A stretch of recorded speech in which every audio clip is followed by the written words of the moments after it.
Echoes call from hollow halls, a voice that creeps and softly crawls. Time stands still, the air is... Today we will be talking about the most disturbing videos, based on real events. On October 6, 1973, the quiet hills of Watkins Glen felt unusually heavy.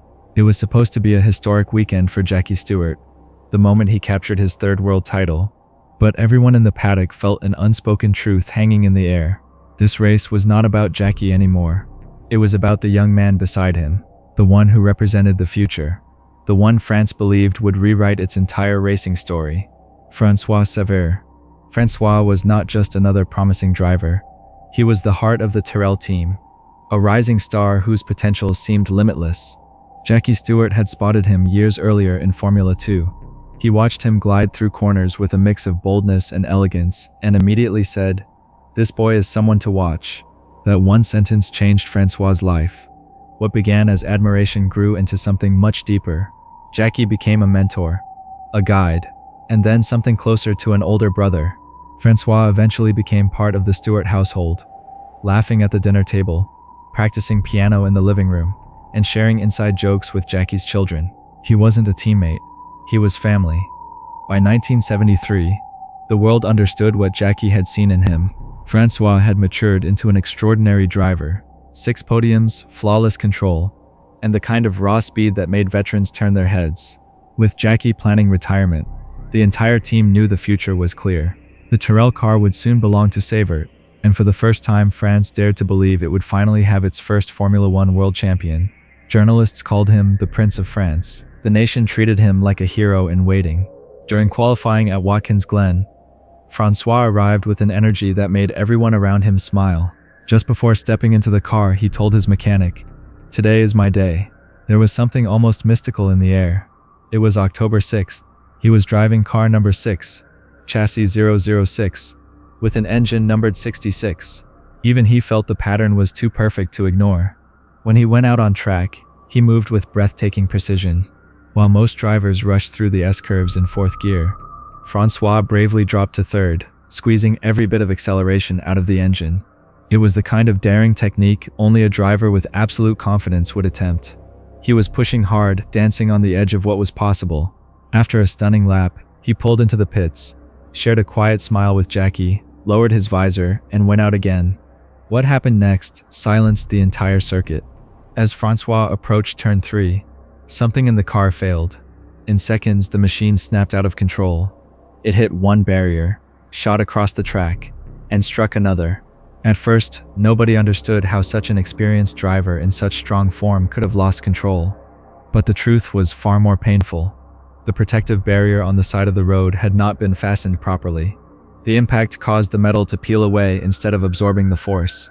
What should have protected him had failed entirely. Drivers rushed to the scene. Jody Scheckter and Mike Halewood arrived first.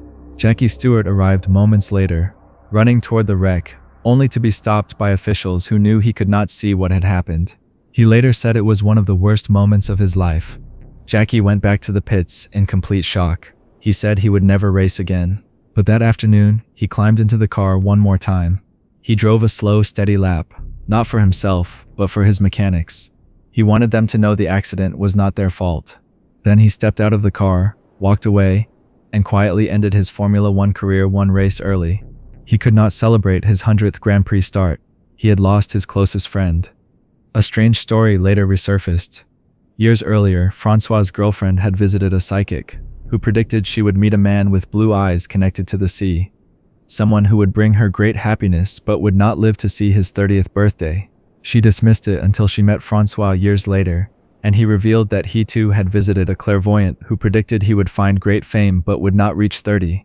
He would joke, "Then I'll just win the championship before I turn 30. At the time of his accident, he was only 5 months away.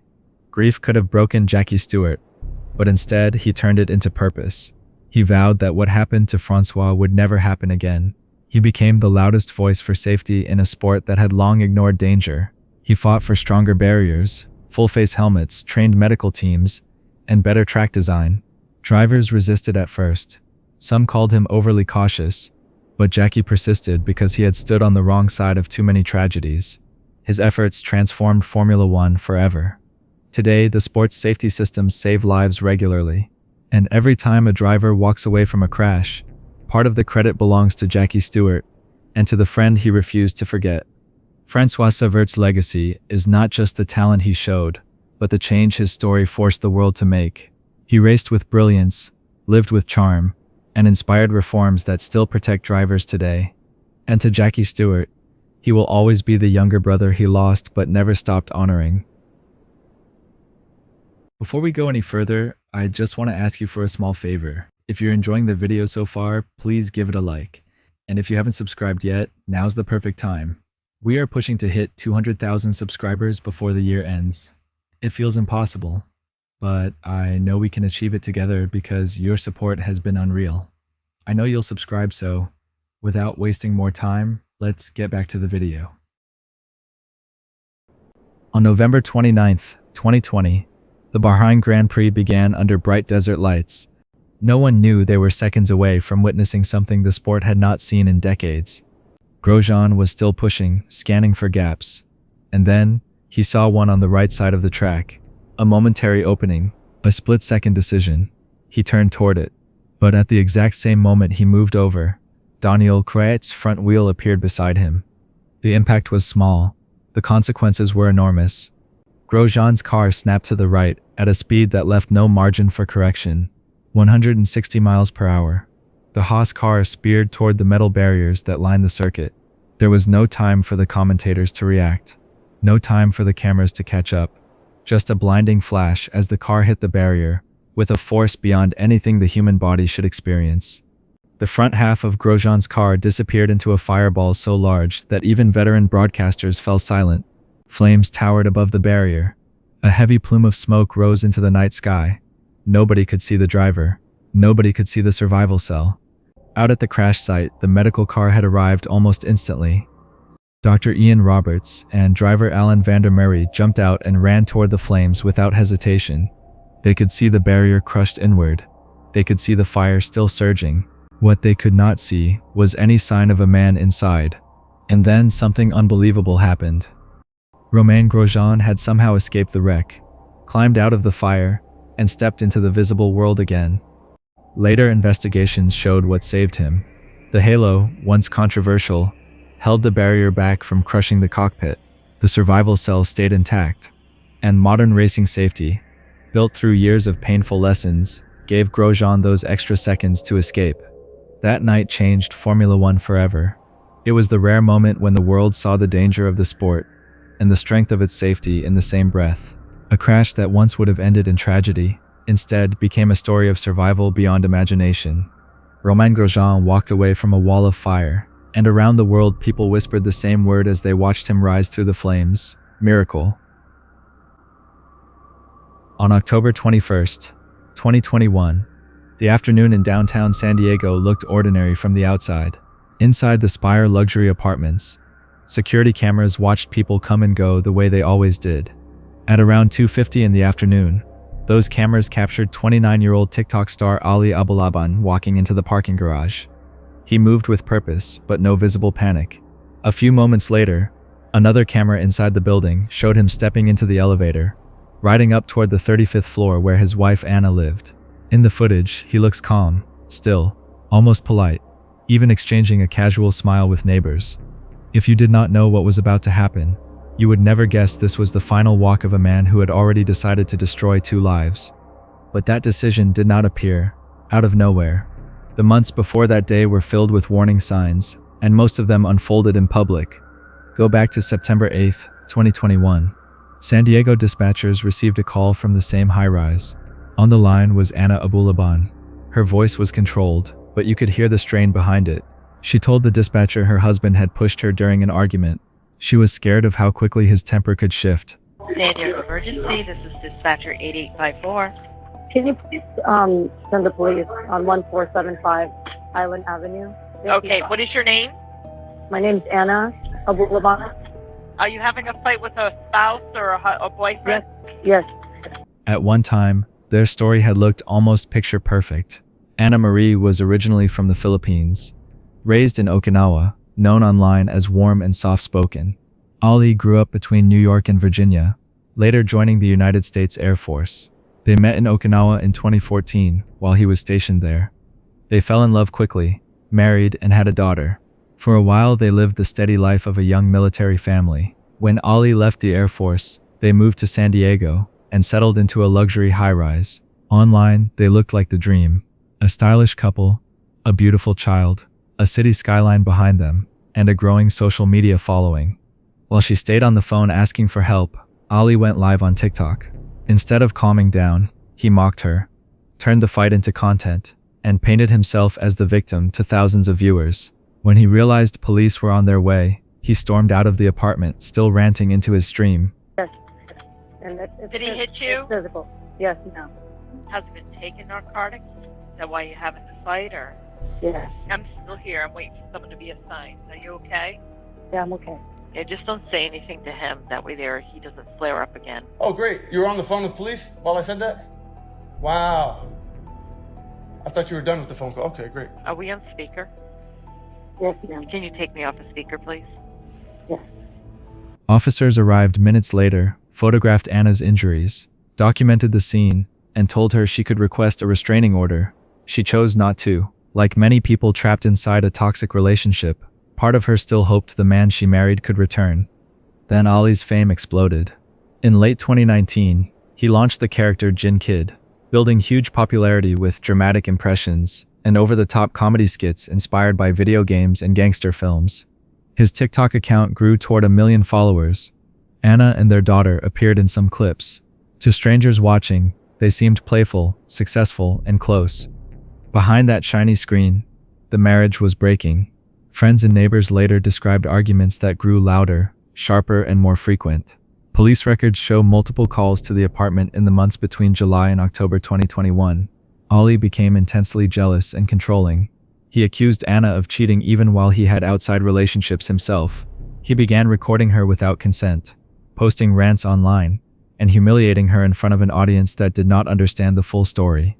Each fight followed a cruel rhythm. Ali would erupt, then apologize, then shift blame, then erupt again. Anna started talking about leaving. She threatened divorce. She spoke to Ali's mother, saying the home no longer felt safe. The pattern kept tightening like a chain. After their separation, Anna leaned on a longtime friend, Rayburn Barron. He was close to her age, caring, family-oriented, and had supported her through years of chaos. Ali hated that bond. Even after moving into a nearby hotel, he refused to accept that the marriage was over. He called, messaged, pleaded, and accused. Then he went one step further. Using their young daughter's iPad, he secretly installed an audio app and hid the device under Anna's bed. What should have been a child's toy became a listening tool. From his hotel room, Ali could hear life inside her apartment as if he still owned it. On October 21st, 2021, he was listening. He heard voices. One was Anna, another was Rayburn.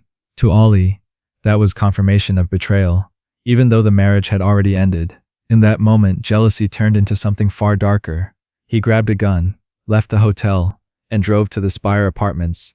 Cameras captured him entering the garage, stepping out, returning again, adjusting the belt around his holster. He switched on an audio recorder on his phone, pocketed, and walked inside. The elevator ride up was only minutes. The hallway camera shows him bolting toward Anna's door the second he steps out. He unlocked it with a copied key and entered. What happened inside was fast and brutal.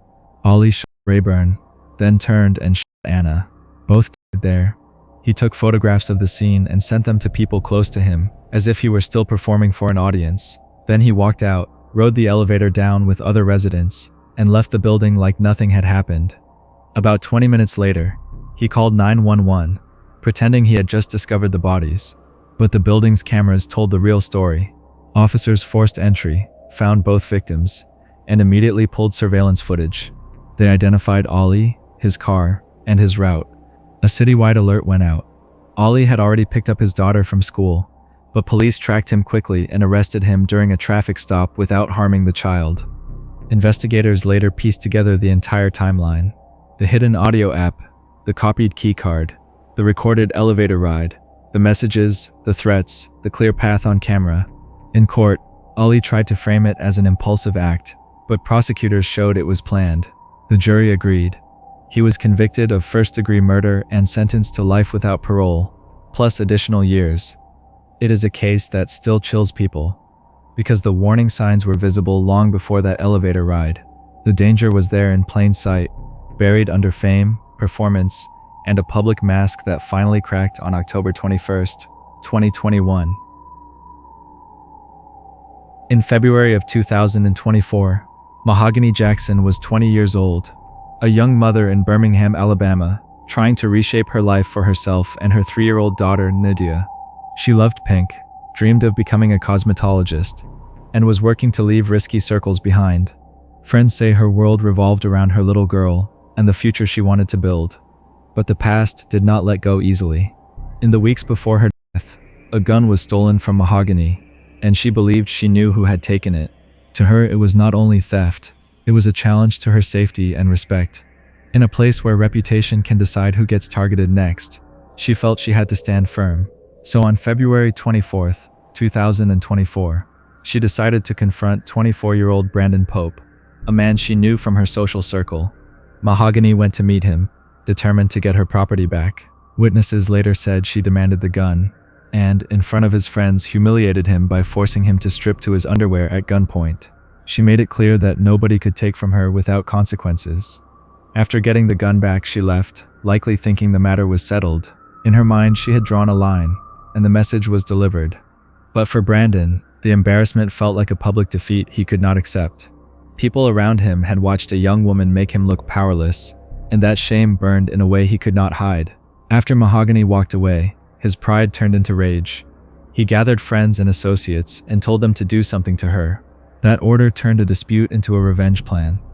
8 people joined in, including Francis Harris, Jeremiah McDowell, Giovanni Clopton, Blair Green, Sinia McCall, Tazier Lewis, Ariana Robinson, and Brandon himself.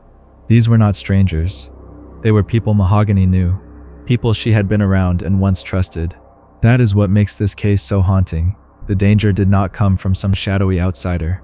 It came from faces she recognized. They found Mahogany and kidnapped her. For more than 30 hours, they kept her captive and moved her across Birmingham, shifting locations to avoid being found. During that time, they hurt her in brutal ways.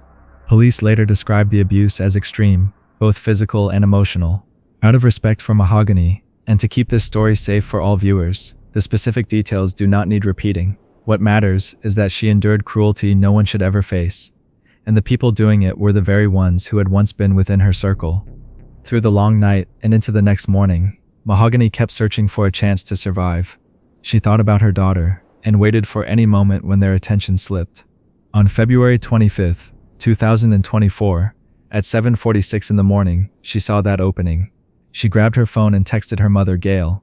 "Send the police, apartment 3, held hostage, do not call." It was short, but it carried everything she had left: fear, hope, and one last fight to get back home. Gail read the message and called 911 immediately. Officers rushed to the Serenity Apartments on Serenity Drive and forced entry into apartment 3, but the apartment was empty. The group had already moved Mahogany again. When they realized she had tried to get help, their anger flared. They forced her to unlock her phone and demanded her passcode, promising that if she cooperated, they would let her live. Mahogany, exhausted and desperate, gave them what they wanted, clinging to the smallest chance that they might keep their word. They did not keep that promise. After taking her passwords, they drove her to a remote area outside the city. There, Francis Harris shot her, ending her life. The group tried to hide her body under debris, believing they could erase what they had done and leave no trace. On February 26, 2024, a witness noticed something suspicious in that area and alerted police. Mahogany was found, and Birmingham reacted with grief and fury. Investigators moved fast, and the videos the suspects had recorded became a trail leading straight to them. Within days, all 8 were identified and arrested, facing charges that could keep them in prison for life. Mahogany Jackson was not just a name in a report. She was a mother trying to grow, protect her child, and start over. The heartbreaking truth is that the people who destroyed her life were not strangers in masks. They were familiar faces. Her story is a reminder that trust must be guarded carefully, and that revenge, once unleashed, can swallow everything. By 2011, Muammar Gaddafi had ruled Libya for more than 40 years. In that time, he had survived coups, foreign pressure, and long seasons of isolation. He had outlasted presidents, kings, and entire eras. For decades, it felt like Libya and Gaddafi were the same thing. But in the final months of his life, the country he controlled so tightly began to slip through his fingers.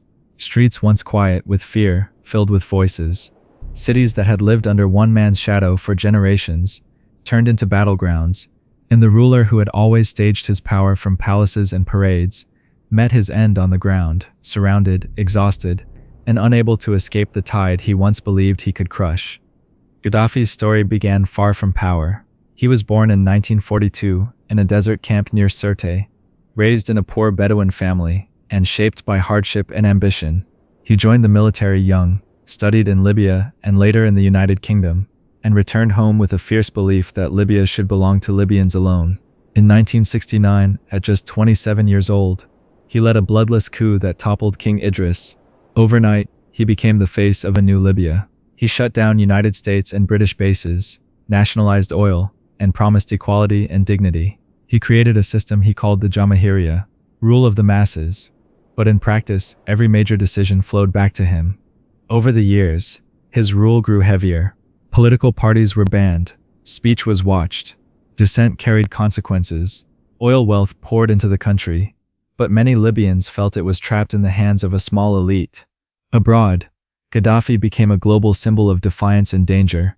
At the same time, he supported armed movements outside Libya, and his government was blamed for terror attacks, including the 1988 bombing of Pan Am Flight 103 over Lockerbie, Scotland, which killed 270 people. Sanctions followed, isolating Libya for years. Yet he also styled himself as a Pan-African leader, calling for unity on the continent, presenting Libya as a proud nation that refused to bow. By the 2000s, he tried to soften his image, giving up weapons programs and rapprochement with Western governments. But inside Libya, resentment never died.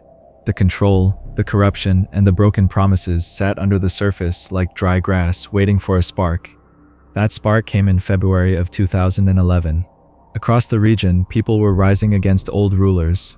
Tunisia's president had fallen. Egypt's leader had stepped down. The wave became known as the Arab Spring. In Libya, protests began in Benghazi on February 15, 2011.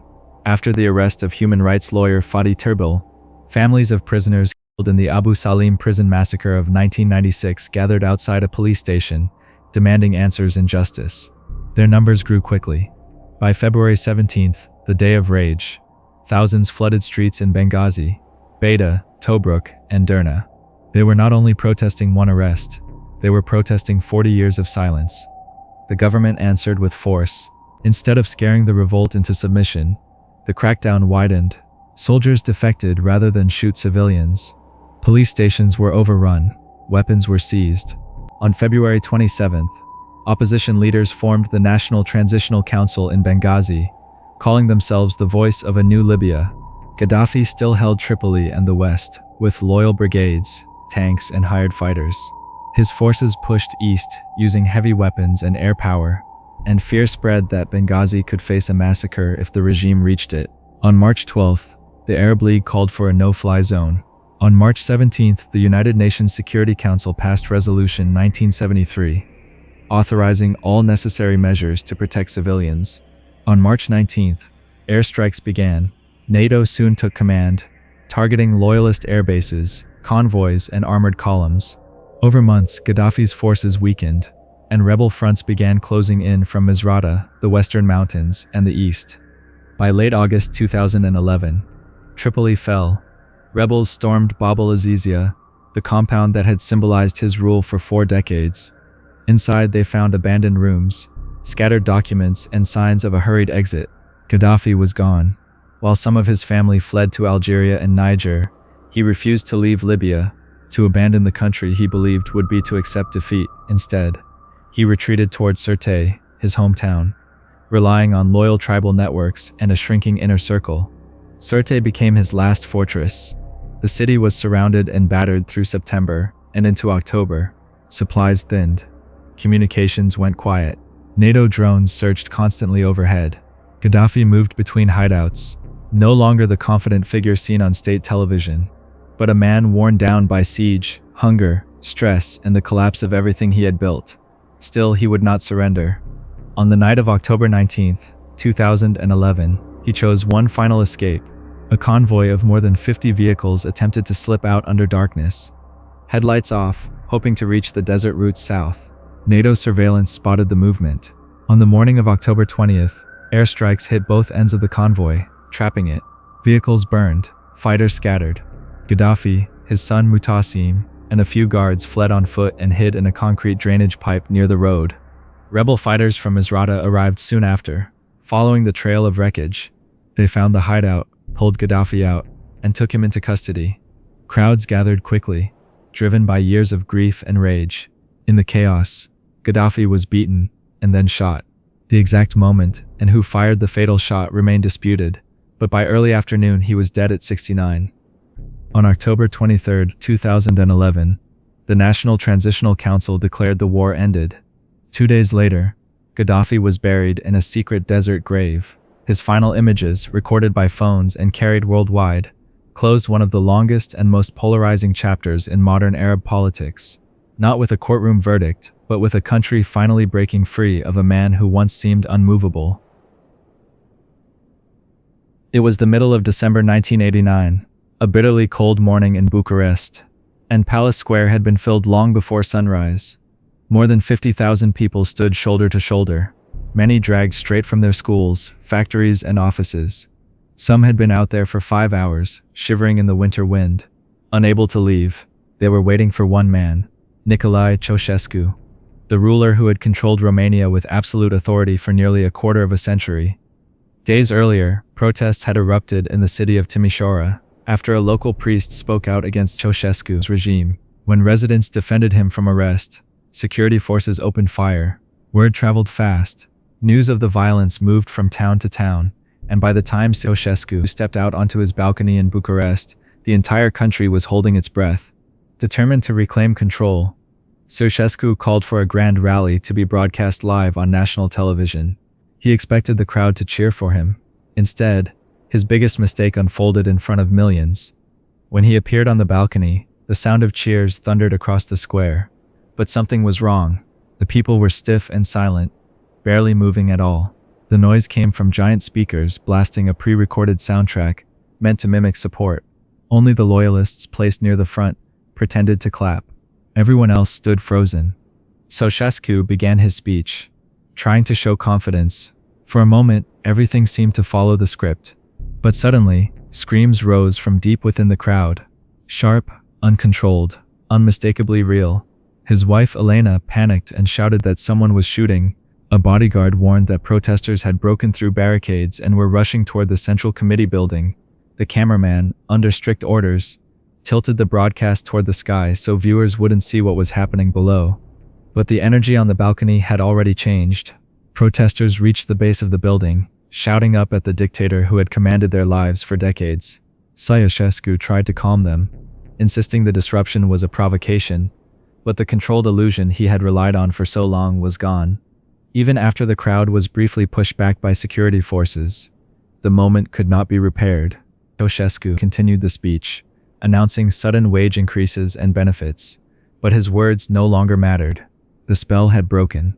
As he finished, thousands refused to leave. They poured through Bucharest, shouting for freedom, calling for the end of his rule. Ceausescu, furious and shaken, ordered tanks, soldiers, and the feared secret police into the streets. That night, the city erupted. People were fired upon. Snipers took positions on rooftops. Barricades were hit with gunfire. By morning, the streets were so stained that the military used water cannons to wash them clean. Ceausescu believed he had restored control. But before dawn, new reports came in. Massive groups of workers were leaving their factories and marching toward the capital. Police and soldiers sent to stop them refused to fire. Some dropped their weapons and joined the demonstrators instead. Power was slipping away faster than he could react. Inside the Central Committee building, Ceausescu held an emergency meeting. While outside, hundreds of thousands surrounded the headquarters. Protesters soon breached the first floors. Realizing they were minutes from being captured, Ceausescu ordered a helicopter to land on the roof. He and Elena were pale, trembling, and had to be helped aboard by their guards. They lifted off just as protesters burst through the last doors. The helicopter headed north to his residence in Snagov, where Ceausescu desperately tried to call for military backup. The answer he received was devastating. No help was coming. His authority, once absolute, had evaporated overnight. The pilot urged them to take off again. Ceausescu ordered a flight toward Targoviste, hoping to reach loyal forces. But a radio message halted the plan. All flights were grounded and unidentified aircraft would be shot down. Forced to land on a rural road, Ceausescu suddenly found himself a fugitive in the country he once ruled. A passing driver agreed to take them toward Targoviste. But by then, the radio was reporting that the uprising had succeeded. Their world had already collapsed. The driver brought them to an agricultural institute, where the director locked them in a small room and informed authorities. Police soon arrived and took them into custody. The new leadership acted quickly. The next day, a special military tribunal was formed. The charges were severe: harm to the nation, misuse of public funds, and attempting to flee with large sums of money. The trial lasted only a couple of hours. Ceausescu refused to recognize the court, but the outcome had already been decided. Both he and Elena were found guilty, and the sentence was immediate. In their final moments, they asked to remain together. Months later, in May 1990, Romania held its first free elections since 1937, and in the years that followed, the country slowly rebuilt, leaving behind the shadow of the man who once ruled it without limits. On a cold December evening in 2000, Wichita, Kansas looked ordinary. Friends were gathering, heaters were humming, and no one sensed that terror was already moving through the city. Reginald and Jonathan Carr, brothers from Dodge City, had grown up in neglect and violence, and by adulthood, crime was their routine. People who knew them later said their childhood was a storm of instability, but nothing prepared Wichita for what they were about to do. Their first strike in Wichita came on December 8, 2000. Andrew Schreiber, a 23-year-old assistant baseball coach, stopped at a convenience store when the brothers forced him at gunpoint into his own car. They made him drive to several cash machines and withdraw about $800. Andrew obeyed, trying to stay calm because he knew panic could get him hurt. When they were done, they dumped him in an isolated area and shot out his tires so he could not follow them. Somehow Andrew survived, found help, and called police. But at that point, officers thought they were dealing with a terrifying robbery, not the start of something much darker. 3 days later, on December 11, 2000, the brothers attacked again. Anne Walenta, a 55-year-old cellist with the Wichita Symphony Orchestra, had just returned from rehearsal. She parked outside her home, reached for her things, and a man approached her car, acting like he needed help. Anne felt danger instantly and tried to pull away. Reginald fired into the driver's side window. Even badly wounded, Anne held down her horn, a desperate, steady alarm that pulled a neighbor out into the cold. First responders rushed in, and Anne managed to give a brief description of her attacker. The city grieved when she later died from her injuries, still not realizing the same brothers were building toward an even bigger tragedy. Then came December 14th, 2000. 5 close friends were at a home on Birchwood Drive: Jason Befort, Brad Haka, Aaron Sander, Heather Muller, and Jason's girlfriend, Holly. It was the kind of night that feels safe by default. Food on the table, television in the background, laughter in the living room. Around 11 p.m., the front door was kicked in, and the Carr brothers stormed inside with guns. In seconds, the house turned from a hangout into a cage. They dragged everyone into one room, demanded valuables, and used threats to keep control. One brother forced Aaron and Brad to drive to cash machines while the other stayed behind guarding the rest. When the men returned, the brothers' cruelty escalated. The friends were terrified, exhausted, and humiliated, still clinging to the hope that obedience might spare them. Before dawn, the brothers forced all 5 into 2 vehicles and drove to an empty soccer field outside the city. Snow lay thick, and every breath burned in the freezing air. Moments later, shots rang out. The friends fell into the snow. The brothers, determined to leave no witnesses, drove over the bodies and sped away into the night. But Holly was still alive. A small hair accessory had deflected part of the shot, sparing her life. She stayed perfectly still until she was certain the brothers were gone, then pulled herself forward through the icy dark toward a farmhouse she could barely see. Every inch hurt, but she refused to stop. When she finally reached the door, she pounded until someone opened it. Shaking and bleeding, she told them everything. Her survival became the thread that led police to the crime scene and to the Carr brothers, who were arrested within days. Wichita would never forget the friends it lost, and it would never forget the courage of the one who lived. In September 2023, a quiet neighborhood in La Crosse, Wisconsin suddenly felt anything but safe. Police got an animal complaint from a woman who sounded shaken. Her gray and white pit bull had escaped the house and was now roaming the street. She told dispatch she was afraid of her own dog, and that it had been aggressively lunging at people nearby. This was not a random one-time scare either. Over the previous days, the dog's behavior had been getting worse. She said it had attacked her inside her home, leaving bruises on her arm, and on another occasion had bitten someone else. By the time she picked up the phone this time, she was no longer describing a pet that was just acting out. She was describing an animal she believed was dangerous and out of control. When the first officer arrived, he immediately saw what she meant. The pit bull was out in the open, circling a van like it owned the street, then jumping up onto the hood. It snapped its head toward anyone who moved too close, tense and alert, as if every sound and step might be a threat. The officer kept his distance, watching the dog's body language. One wrong move could trigger a charge, and there were people standing around, curious, nervous, trying to help, even though they were not trained for this kind of thing. The owner was nearby, overwhelmed and visibly upset. She explained that animal services were scheduled to put the dog down the next day because the attacks had already piled up. She kept repeating that she had tried to handle this on her own. She said she had been calling for help, begging someone to take the situation seriously.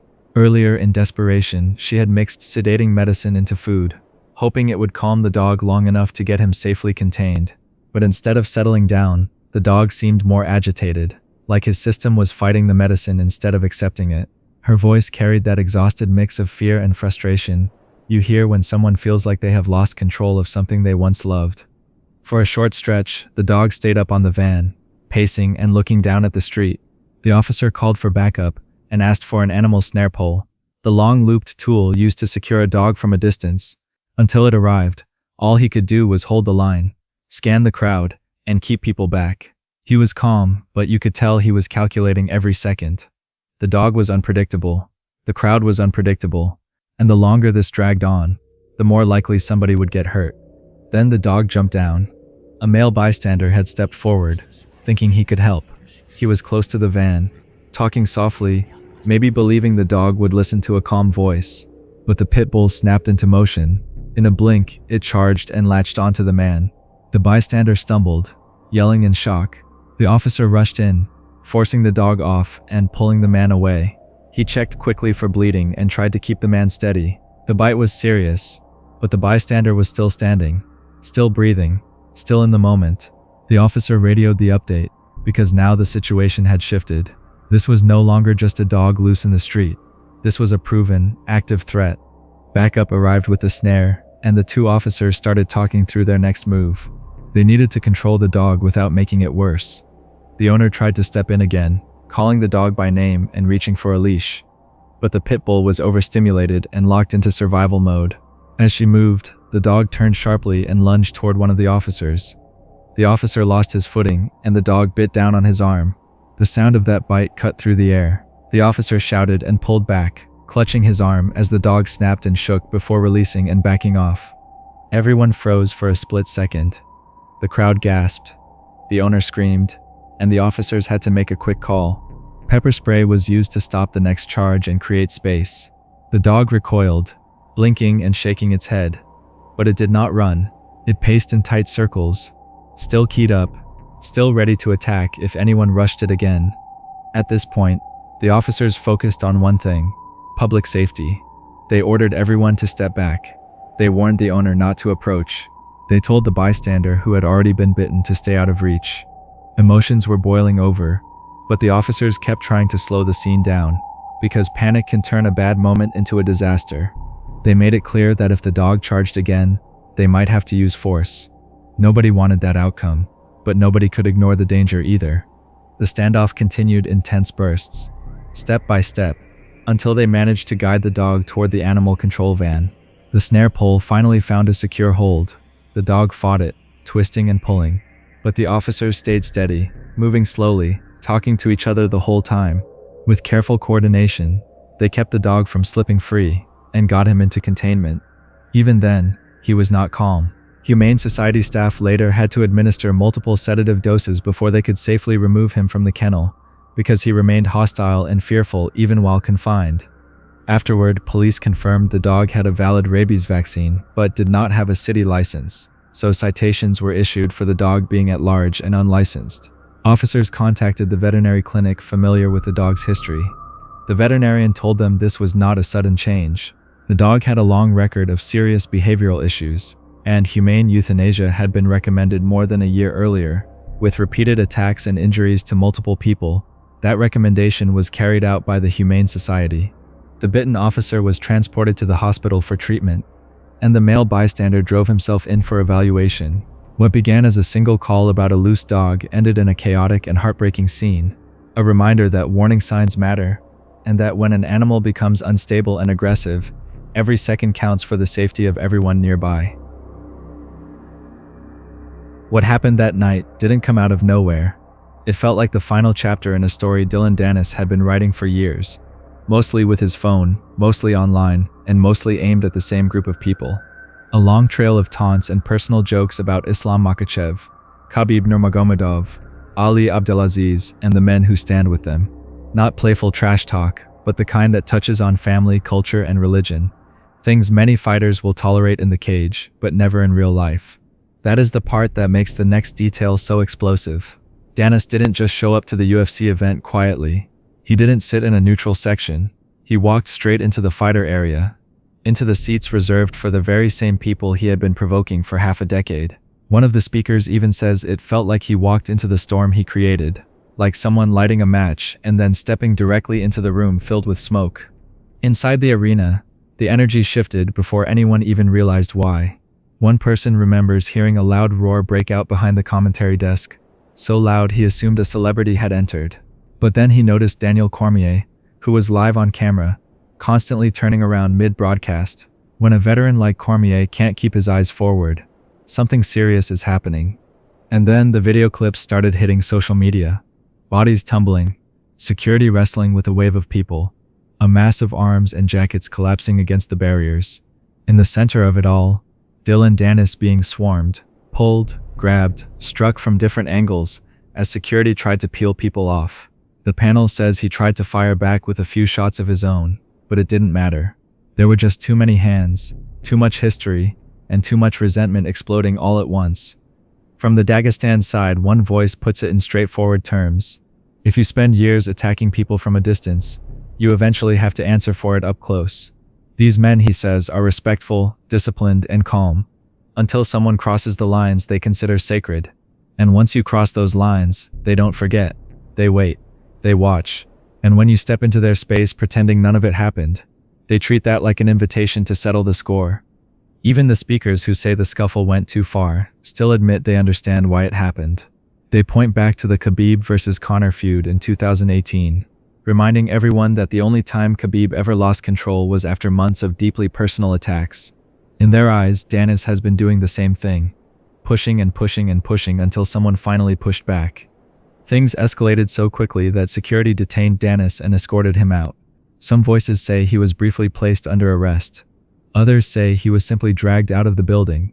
Several insist Dana White later decided that Dennis would be banned for life from UFC events not out of personal anger, but to keep the sport from turning into a battleground every time Dennis walked into an arena.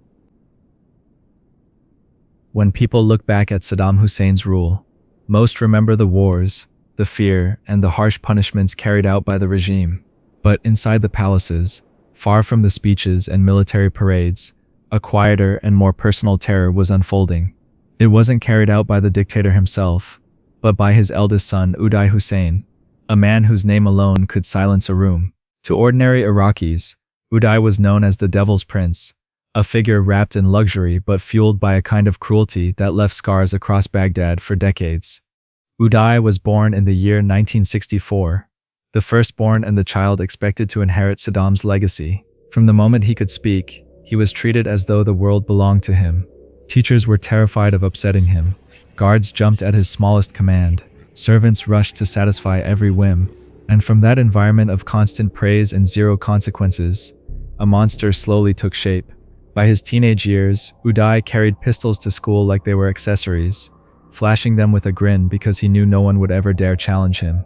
In a country where questioning the wrong person could cost a life, people quickly learned to say yes to whatever he wanted. This limitless power shaped how Uday viewed the world, and especially how he viewed women. Many Iraqis described him as someone who saw women not as human beings, but as objects meant to prove his dominance. Stories spread across Baghdad of how he would patrol the streets in convoys of luxury cars, pointing at someone he wanted. Once he pointed, it was over. Families froze. No one dared intervene. Even daughters of high-ranking officials whispered prayers when they saw his motorcade, because the rules simply did not apply to Saddam's eldest son. One story that echoed through Baghdad tells of Uday walking into a wedding celebration, spotting the bride, and having her taken away before the evening even began. Another told of presenters, professionals, and even the wives of well-known athletes being pulled into his circle and kept for days. Some returned home shaken and silent. Others never returned at all. People did not speak openly about these incidents. Fear kept the truth trapped behind closed doors. In 1984, Saddam handed Uday the leadership of Iraq's Olympic Committee and National Sports Federation, hoping to polish his son's image. Instead, it became another source of dread. Athletes who lost during international competitions weren't simply lectured, they were punished. Some were forced to run until collapse. Others were placed in unsanitary holding areas, and women tied to sports often faced even more danger, because rejection could cost them their careers or their freedom. Uday's behavior became darker behind palace doors. Investigators later uncovered what survivors had whispered for years: hidden rooms inside his Rashid palace. These were places where music from parties could suddenly shift into terrified cries. Survivors spoke of spaces designed to trap and intimidate, rooms that were soundproofed with restraints disguised under expensive furnishings. Uday treated these private areas as a place to display his worst impulses, especially toward those who resisted him. What made Uday especially frightening was how unapologetic he was. He didn't hide what he did, he flaunted it. Guests at his gatherings said they watched women being led away in fear. Hours later, some re-emerged shaken, while others didn't come out at all. One former servant claimed Uday kept recordings of some of his behavior, treating them like personal trophies. Even those inside Saddam's trusted circle whispered caution to one another. Diplomats avoided bringing their families around him. Officials told their loved ones to stay home. Yet no one dared step in. The risk was simply too great. For ordinary families in Baghdad, the sight of Uday's motorcade could drain the color from a parent's face. Doors slammed shut, curtains closed. Parents pulled daughters inside. Rumors spread of women vanishing after short encounters at shops, cafes, universities, or even while waiting in traffic. Uday's presence turned simple errands into frightening possibilities. By the mid-1990s, his behavior had become such a problem that even Saddam's allies worried about the damage he was doing to the regime. Saddam occasionally scolded him or sent him away for a short time. But the punishments were temporary. Uday always returned to power, protected and emboldened. But on December 12, 1996, everything changed. As Uday's convoy moved through Baghdad, unknown gunmen opened fire with automatic weapons. The attack left him severely injured, shot multiple times, partially paralyzed, and forced to walk with a cane. Many Iraqis whispered that it was long-awaited karma. But even weakened, Uday remained dangerous. His physical power faded, but his influence and his cruelty continued. By the early 2000s, his reputation reached far beyond Iraq. International observers described him as one of the most feared individuals in the Middle East. Yet inside the country, daily life still didn't change. People still kept their distance. Families still whispered warnings. Uday still lived as though nothing could touch him. That illusion shattered in the year 2003, during the US-led invasion of Iraq. As Saddam's government collapsed, Uday and his brother Qusay fled, hiding in safe houses. For the first time in his life, Uday knew fear. He was no longer the hunter, he was the hunted. On July 22, 2003, American forces surrounded a mansion in Mosul where the brothers were hiding. They refused to surrender. A 4-hour battle followed, with helicopters hovering and explosions shaking the building. When it ended, the mansion was reduced to rubble, and Uday Hussein was gone at the age of 39. For many Iraqis, seeing the images of his lifeless body brought a complicated mix of emotions: relief, closure, and sadness for all the lives affected by him. His death didn't erase the pain he caused. but it finally ended the fear he carried wherever he went. And that brings us to the end of this episode. If you found this video informative, make sure you hit that subscribe button and turn on notifications so you never miss what we drop next. We cover stories like this almost every day, and trust me, you don't want to be left behind. If you can't wait until the next upload, there are more videos popping up on your screen in just a few seconds. Click one and keep watching. Until then, take care. I'm out.